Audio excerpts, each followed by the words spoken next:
Bien, vamos a comenzar ya. A ver, hoy día vamos a hablar acerca de las reformas borbónicas. ¿Qué son las reformas borbónicas?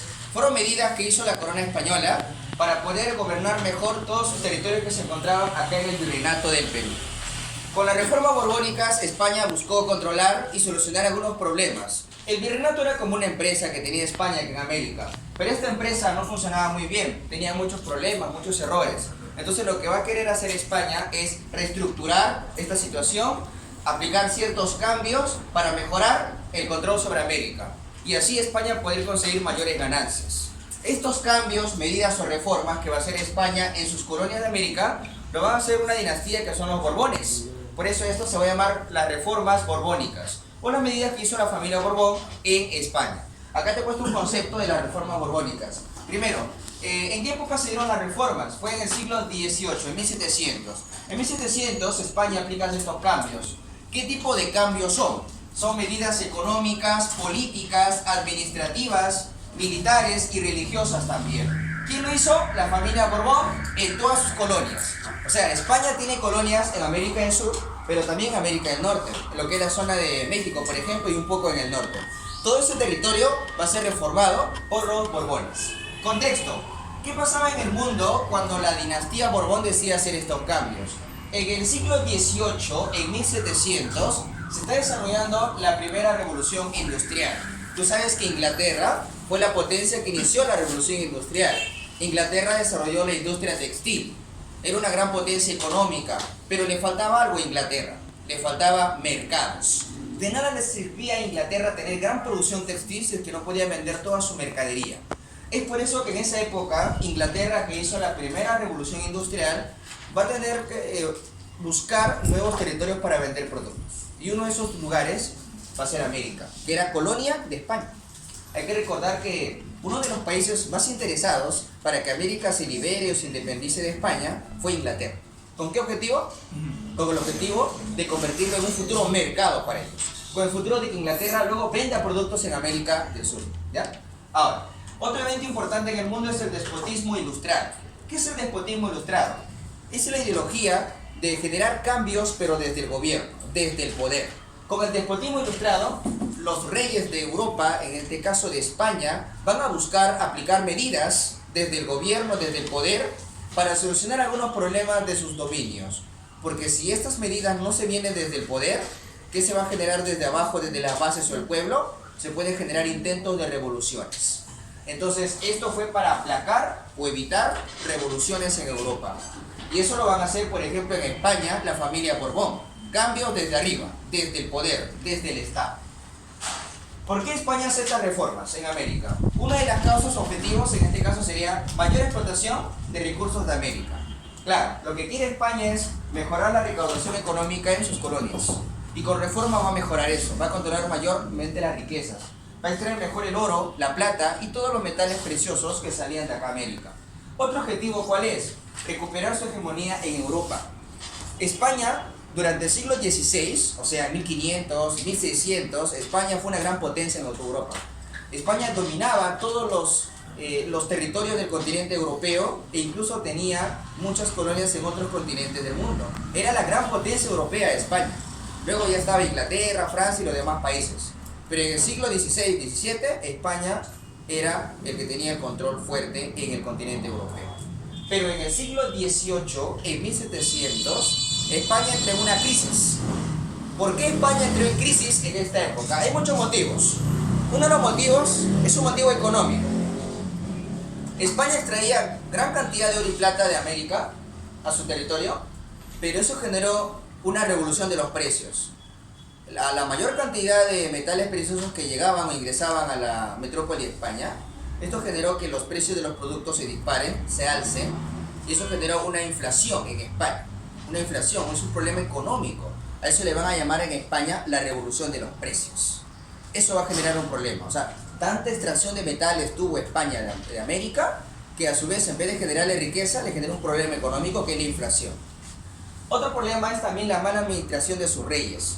Los primeros reyes Habsburgo en España, que eran Carlos V, Felipe II, Felipe III, trataron de gobernar muy bien España. Pero luego ya con Felipe III y Felipe IV se viene una decadencia, porque España se dedicó más a hacer guerras guerras con sus países vecinos europeos, guerras que incluso perdía. Entonces eso generó también otro problema, otra crisis económica en España. Ellos habían perdido su hegemonía, el carácter de gran potencia europea. Lo que quieren hacer es recuperar ese puesto en Europa, ese nivel, y por eso van a hacer reformas también, ¿ya? Ahora, ¿cómo se encontraba España en el siglo XVIII cuando decía hacer estas reformas? Yo te mencioné que había muchos eventos que generaron su crisis, y la gota que derramó el vaso, o el evento final para la crisis, fue una guerra que tuvo España. ¿Qué guerra? La Guerra de Sucesión Española. Esta guerra se dio entre 4 potencias europeas: España unida a Francia contra Inglaterra unida a Austria. ¿Por qué se dio esta guerra? ¿Cuál es la causa? Primera causa: ausencia a un heredero en el trono español. Los Habsburgo, que era la dinastía que creó el virreinato, su último rey Habsburgo fue Carlos II. Carlos II ya no tenía un heredero a seguir al trono. Entonces la ausencia de un heredero generó un problema, esta guerra. ¿Por qué? El que va a postular al trono español va a ser alguien de la familia Borbón. Y la familia Borbón era una dinastía que gobernaba ese momento en Francia. Los Borbones, al lanzar a un candidato al trono español, ¿qué estaban buscando? Que tanto en Francia como en España gobiernen la misma dinastía, los Borbones. Y eso va a ser otra causa de la guerra, la ambición que tenía la dinastía Borbón por controlar Francia y España al mismo tiempo. Si los Borbones gobernaban en Francia y en España al mismo tiempo, ¿qué podía generar eso entre Francia y España? Si la misma dinastía gobierna las dos naciones, en algún momento podrían unirse. Se podrían unir las casas o las familias de España y Francia. Y eso iba a generar un temor en Europa a un país que había hecho la primera revolución industrial y estaba buscando mercados. ¿Qué país era? Inglaterra. Por eso es que Inglaterra se opone a lo que estaba sucediendo. Y eso va a ser también otra causa. ¿El temor de quién? De Inglaterra. Inglaterra no quiere que en España la familia Borbón tome el poder porque se puede unir con Francia. Inglaterra interviene y se genera la guerra. Un aliado de Inglaterra va a ser Austria. Al final, ¿quién ganó la guerra? Ellos ganaron. Francia y España perdieron la guerra. Se estableció todo esto en el Tratado de Utrecht. En el Tratado de Utrecht, donde se acaba la Guerra de Sucesión Española, ¿qué se establecía en el tratado? Primero que Inglaterra, a ver, yo te pregunto, ¿qué cosa es lo que estaba buscando Inglaterra luego de hacer su primera revolución industrial? ¿Por qué estaba desesperado Inglaterra? ¿Qué buscaba? Mercado, ¿no? Porque ya tenía bastante industria textil, le faltaba vender. Entonces, se aprovecha esta guerra para que Inglaterra le ponga condiciones a España y le diga: España, quiero que me permitas llevar una embarcación con productos a tu colonia América del Sur para vender. ¿Cómo se llama ese permiso o condición? Navío de permiso. Luego de eso, España va a ser exigida más por Inglaterra. Inglaterra le pide ahora mayores cantidades de embarcaciones con productos durante todo un año hacia la colonia que es América. Eso se va a llamar navío de registro. El navío de permiso y el navío de registro son mercaderías inglesas que van a introducirse al virreinato de Perú. Todo establecido en qué tratado? De Utrecht. ¿Qué más establecía este tratado? Derecho de asiento. ¿Qué es eso? Tú sabes que acá en el virreinato del Perú, en la costa norte tenemos haciendas de caña de azúcar, haciendas de algodón, y los que trabajaban en las haciendas acá eran mano de obra esclava. Eran esclavos que España traía desde África. Los españoles, cuando querían los esclavos, los compraban en el Caribe, en Panamá, en Cuba. Compraban esclavos para las haciendas del norte del Perú. Y muchos de estos españoles que compraban esclavos lo hacían a los portugueses, a los franceses, a los holandeses y también a los ingleses.